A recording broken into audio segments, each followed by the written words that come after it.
ওনার কদমে পাক, ওনার গৌসিয়তের কদম যে সকল ওলি আল্লাহদের কাঁধের উপর হবে, সেই ঘোষণা আমার নবী মেরাজ রজনীতে উনি দুনিয়াতে শুভাগমনেরও প্রায় 500 বছর আগে দিয়ে দিয়েছিলেন। সুবহানাল্লাহ। হুজুর গৌসে পাক রাদিয়াল্লাহু তাআলা আনহুর দুনিয়াতে শুভাগমন হচ্ছে 470 হিজরি। আমার নবীর মেরাজ হয়েছে হিজরতেরও আগে। ওই মেরাজ রজনীতে অলিকুল সম্রাট পিরানে পীর দস্তগীর মেহবুব সুবহানী ও গৌসে আজম জিলানী রাদিয়াল্লাহু তাআলা রূহানি জগৎ থেকে আল্লাহর দরবারে দরখাস্ত পেশ করে আমার নবী যখন মেরাজে ঊর্ধ্বগমন করতেছিলেন, আরশে আজিম লামাকানের মেহমান বনে, মেরাজের দুলা বনে আল্লাহর দাওয়াতি মেহমান হয়ে যখন ঊর্ধ্ব জগতে আমার নবী তশরিফ নিয়ে যাচ্ছিলেন, সেই সময়ে হুজুর গৌসে পাক রাদিয়াল্লাহু তাআলা জিবরাইল আমিন আলাইহিস সালাম সিদরাতুল মুনতাহায় যখন নবীর সাথে আর যেতে পারবেন না, সামনে আর অগ্রসর হতে পারবেন না বলে ঘোষণা করলেন, স্বীকার করলেন যে আমার পক্ষে আর যাওয়া সম্ভব নয়, তখনই হুজুর গৌসে আজম জিলানীর রুহানি জগতে উনি সেখান থেকেই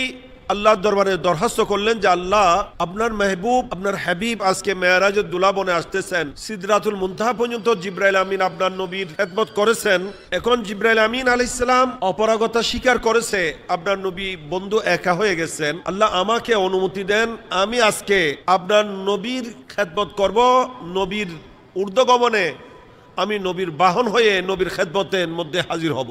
সুবহানাল্লাহ।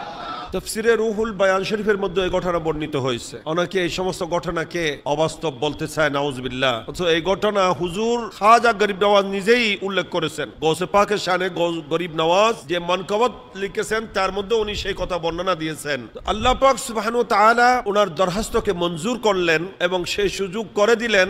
তখন হুজুর গৌসে পাক সিদরাতুল মুনতাহায়, যেখান থেকে আমার নবী ঊর্ধ্ব জগতে সূচনা শুরু করছেন, জিবরাইল আমিনের যেখানে শেষ আমার নবীর শুরু, সেখানেই গৌসে পাক রাদিয়াল্লাহু তাআলা হাজির হয়ে রূহানি ভাবে হাজির হয়ে উনি রফরফের সূরত ধারণ করে আল্লাহর মেহবুবকে ওনার কাঁধে নিয়ে, নবীর কদমে পাককে উনি ওনার কাঁধের উপর নিয়ে ঊর্ধ্ব জগতে নিয়ে গিয়েছিলেন। বর্ণনায় আছে আল্লাহর পেয়ারা নবী যখন আরশে আজিমের উপর তশরিফ রাখতেছিলেন, তখনই হুজুর গৌসে পাকের রূপ মুবারককে সম্বোধন করে বলেছিলেন, হে আমার নুরানি আওলাদ, হাসানি হুসাইনি বংশধর, আমার বংশের ছেড়া, তুমি আব্দুল কাদের, তুমি এখনো জগতে যাও নাই, তুমি যাবে, তবে রুহানি জগৎ থেকে এসে আজকে তুমি যে খেদমত আমার করেছো এবং আদব রক্ষা করেছো, আমার প্রতি আদব দেখিয়েছো, আমার কদমে পাকের নিচে তোমাকে বিলিয়ে দিয়েছো, তুমি আমার কদমে পাককে তোমার কাঁধের উপর নিয়েছো, আমি আজকে তো লামকানের দুলা হয়ে আসছি, আল্লাহর দাওয়াতে এসেছি, মেরাজের দুলা হয়ে আসছি, আমার খেদমত করেছো, আমাকে সন্তুষ্ট করেছো, আমি তোমাকে পুরস্কার দিচ্ছি,